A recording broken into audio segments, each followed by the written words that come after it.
What's y'all? What's up, y'all? I am back. It's your girl Molinda Jae, and I'm here to do another review of the Hair Tales with Issa Rae being on the second episode with the power of versatility. For starters, her mom did her hair because her mom was stylish in every way, and that was basically her influence, and she admired her mom and her style and her boldness.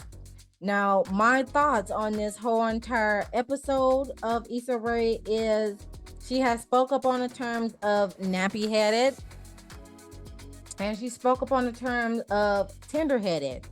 um I want you all to sound off in the comment section below if you heard any other culture um talking about their people's hair texture, and do they call their hair texture, if they're not manageable, nappy headed, or do they use the term tender headed in their culture as well? Because I feel like black folks has the carries around the nappy head or just the nappy term and the tender headed term um in general. But she definitely touched up on the tender head aspect because she is what you consider a tender head.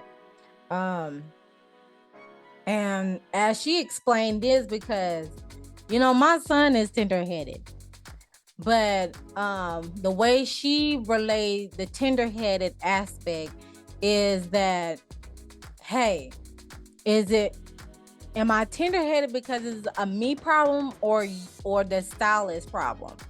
Because um it does, now that she explained it that way, it does come across that it's the client's fault that their head that they can't take no pain, when really it shouldn't be like that. When it comes to getting your hair done, you shouldn't have to endure any pain when you are just want to feel good about yourself when you get your hair did.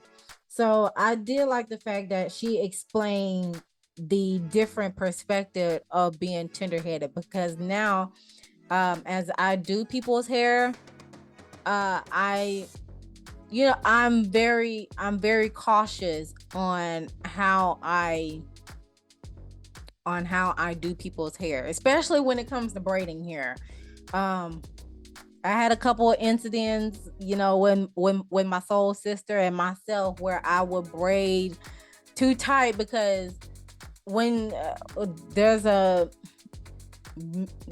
misunderstanding when it comes to braiding hair, especially when you're corn rolling it, that if you braid tight, that it's going to stay longer, and is really not like that. And you can braid just fine, and the braid will maintain its structure just based on how the aftercare is. Is the client putting a scarf on their head, or they oiling their scalp, or I don't think there's not supposed to be any tension on your hair whenever you get a hairstyle. So because when there is tension in the hair, it's hard to recover from that. All right. So I did think, if you braid tight, it will stay in there longer, and it shouldn't be like that. So I've already learned that lesson, and now I braid um with the tension free, and the people that I've done their hair for, like, they love it. Okay. They love it to where they don't have to take a Tylenol at the end of me doing their hair, because they will, as the saying would go, beauty is pain. But at this point, you shouldn't have to endure no pain just to get the beauty. All right. Other thing she was talking about is embracing ourselves in every form, in every color, size, just like skin color. I'm trying to figure out what she had said on that. I think that's in regards to the nappy headed aspect, as well as people are not used to seeing black people in another skin color, in another hair shade color, um and facial features and all that other stuff. So yeah, that's it. That is in regards to the nappy headed terms. Just know, everybody, black folks, melanated folks, we can make babies in all shapes and forms and colors. Okay, from this day forward, we can make babies in all colors, shapes, forms, and more. All right. So let's relieve that taboo. All right, because after I had my kid, I was like, oh, wow, this is very interesting. I kid you not. My child, he was born with he was light skinned, like on a jaundice aspect or on the jaundice end. So my doctor instructed me to make sure he has enough sunlight so he can um not continue to have that jaundice color on his skin. And he had green eyes and red hair. So yeah, we can make babies from all shapes, colors, and more. All right. Um, Also that was discussed was hair truths, being attached to the trauma. What are you revealing and healing? And this was like a hair shop, because if you're not seeing my first video before of my overall thoughts of the hair tale series, is that there it has similarities to the Good Hair movie, where the person you're interviewing is telling their story to some way, shape, or form, and then you have some professionals on there that will give a professional insight of of what topic is being discussed at the moment. Or oh yeah, there ain't no or. And there is a salon aspect where there's um about, I'll say about 5 to 10 hairstylists that is doing other clients' hair, and they're just talking about their own. They're giving their little 2 cents on their hair journeys and stuff like that, and the styles that were worn back then and what influenced them and all that other stuff.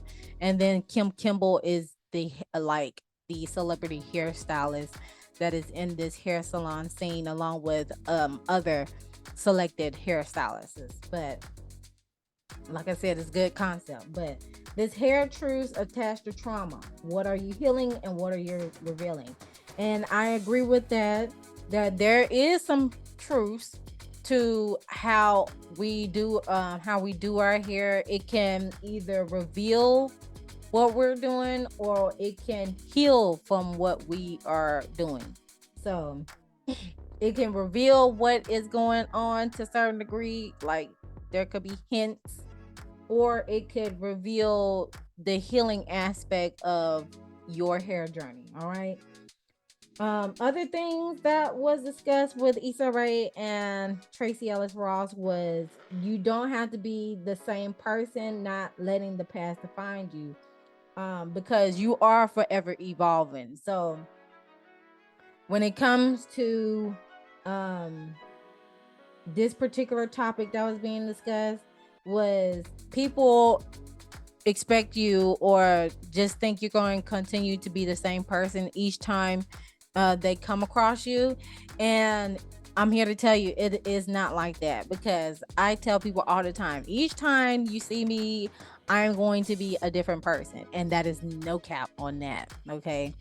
And the different, when I mean by different person, is going to be a forever evolving type of energy, because that's what we all should be doing, right? We should be forever evolving on our journey, and when it comes to life in this physical realm, before we go into the spiritual realm. So even when you are going through things, that the rights that you're trying, the wrongs that, well, the rights you're trying to right your wrongs, right? I'm here to tell you, don't let the past define you. because even though you came up short, there's always a way to get out of the situation, and there's always a way to evolve from the situation. It just depends on whether you learning the lesson or not, because if the lesson is not learned, it's going to continue to repeat.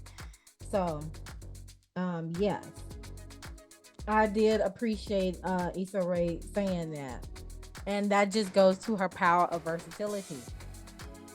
um Also, with her creative expression, with Issa Rae's hair tale, she utilized, because she rose to fame from YouTube. Basically, before Insecure on HBO came about, she was a YouTuber, and she still does do YouTube content to this day. To this day. Okay, no, I'm just kidding. She still does YouTube content because that's where she came from.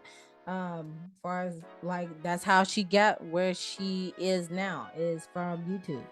But I did appreciate the power of versatility when it came to her utilizing her hair journey to launch her project, because at the time, I believe, oh, this is why this is one of the reasons why the series that she had did on YouTube help her get to the position now.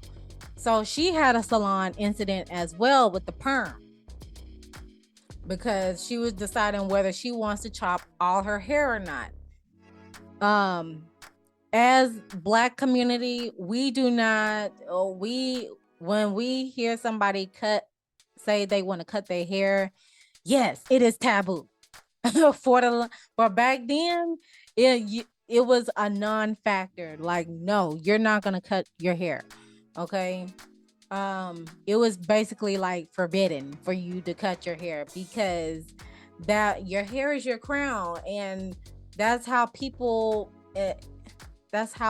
would either take you seriously or not. Unfortunately, that's how it is. But hopefully we get to a point that hair is not a factor when it comes to determining how people are going to address you or take you seriously.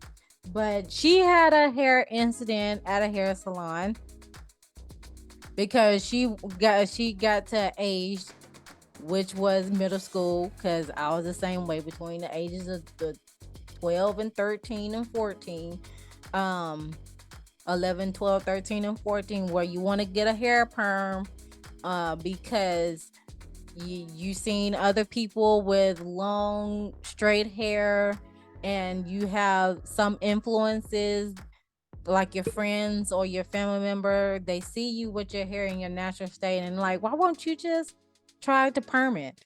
So Issa Rae had asked her mom, could she perm her hair? And her mom was very reluctant, because she knows that her hair is not, with her hair texture and her hair type, is not going to be, and the density, I'm pretty sure her hair density is low density like mine, like baby fine hair. But she told her no, and she was very stern on it until she let her finally allow her to get her hair perm, because she already knew what was up, far as like, once she gets her perm, her hair is not going to take it because of that chemical, that sodium hydroxide, that ammonium thioglycate. Ooh, I think I pronounced that right. Chemical, that strong chemical, is going to eat up those follicles, because again, going back to good hair, where there was a great example of how the chemical can react on an aluminum can, and that aluminum can basically represents, your head and stuff like that. And that was ever since I seen that movie, that was basically like, no, I'm not perming my hair anymore, because that's very dangerous. Why would we allow, I'm like that lady in that salon scene, why would we allow that type of chemical to process our head like that. So, all in a nutshell, she got her hair perm, and she was devastated because it took all her hair out, because her hair cannot take a perm, even if it's a kitty perm. Kitty perms, same chemical, okay? Same chemical. And so that's what led to her wanting to chop all her hair off, because of the incident that happened with her perming her hair. So, so she utilized that transitional phase, which is going to do the big chop, into releasing her project. And when it came to the context of her project, it was basically like a awkward girl perspective and how to navigate within college and post college type of deal.